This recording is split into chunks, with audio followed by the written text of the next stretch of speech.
क्रांतिकारी सलाम। आप सबने सुना ही होगा कि रिसेंटली निर्मला सीतारामन ने कहा कि व्हाट इज पेट्रियार्की और फेमिनिज्म की क्या जरूरत है। तो उनको मैं पूछना चाहूंगी कि पिछले ही हफ्ते आरजी कार के जो दोषी थे उनको सीबीआई ने क्लीन चिट क्यों दिया है।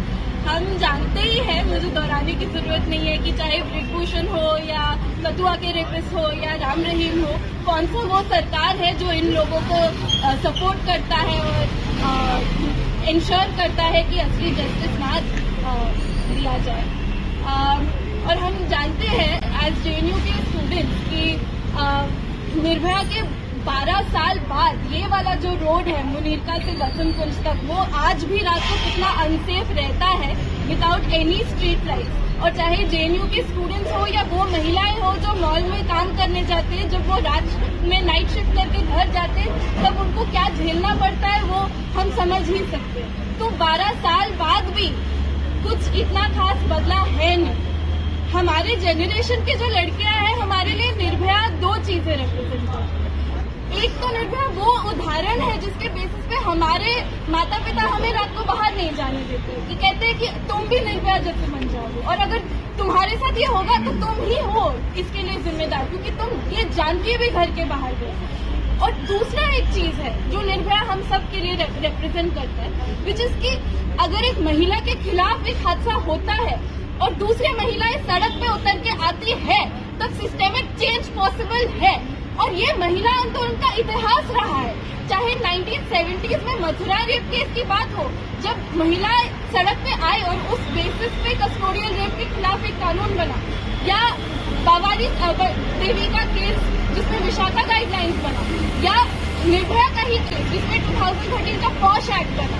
महिलाएं सड़क पे जब आती है तब ही चेंज होता है। ये सारे कानून हमें गिफ्ट नहीं किया गया है, बट ये वो कानून है जिसके लिए हम लड़े हैं और इसके लिए लड़ना जरूरी भी है, क्योंकि रेप कभी भी एक इंडिविजुअल केस का चीज नहीं होता है।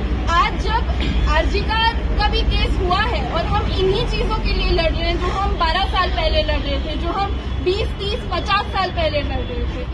हमें ये भी याद रखना पड़ेगा कि महिला सुरक्षा में क्या क्या मांग है, और ये देखना पड़ेगा कि हम एक अगला रेप केस के लिए वेट ना करें ताकि हम ये मांग उठा पाए।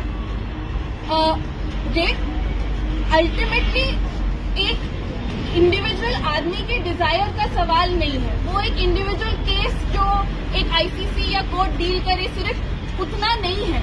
रेप पितृसत्ता का वो हथियार है जिसके बेसिस पे महिलाओं को बांधा जाता है। ये वो हथियार है जिसके बेसिस पे ब्रिजभूषण जैसे लोग अपना पॉलिटिकल पावर मेंटेन करते हैं, या हथरस के ठाकुर लोग अपना सामंतवादी पावर मेंटेन करते हैं। ये वो हथियार है जिसके बेसिस पे महिलाओं को बाहर की दुनिया में इतना अनसेफ किया जाता है कि वो घर पे रहे, घर पे वो काम करे जिसको महिला का काम माना जाता है, और बच्चों को पाले, घर का काम करे, बर्तन धोए, पढ़ाई लिखाई के बारे में भूल जाए, बाहर आजादी से घूमने के बारे में भूल जाए। ये वो टूल है जो ये इंश्योर करता है।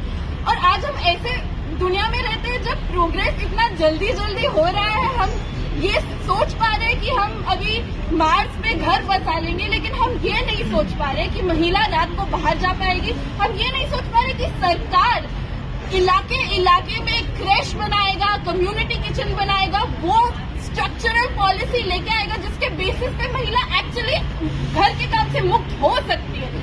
तो हमें ये याद रखना पड़ेगा कि महिला सुरक्षा की लड़ाई चलती रहेगी, चाहे वो स्ट्रीट लाइट्स के लिए हो, चाहे वो पब्लिक ट्रांसपोर्ट के लिए हो, चाहे वो फंक्शनिंग इंडिपेंडेंट आईसीसी डीयू में या जेएनयू जैसे कॉलेजेस में जीएस कैश हो।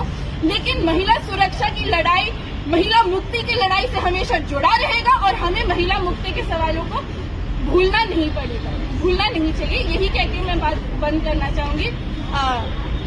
शुक्रिया।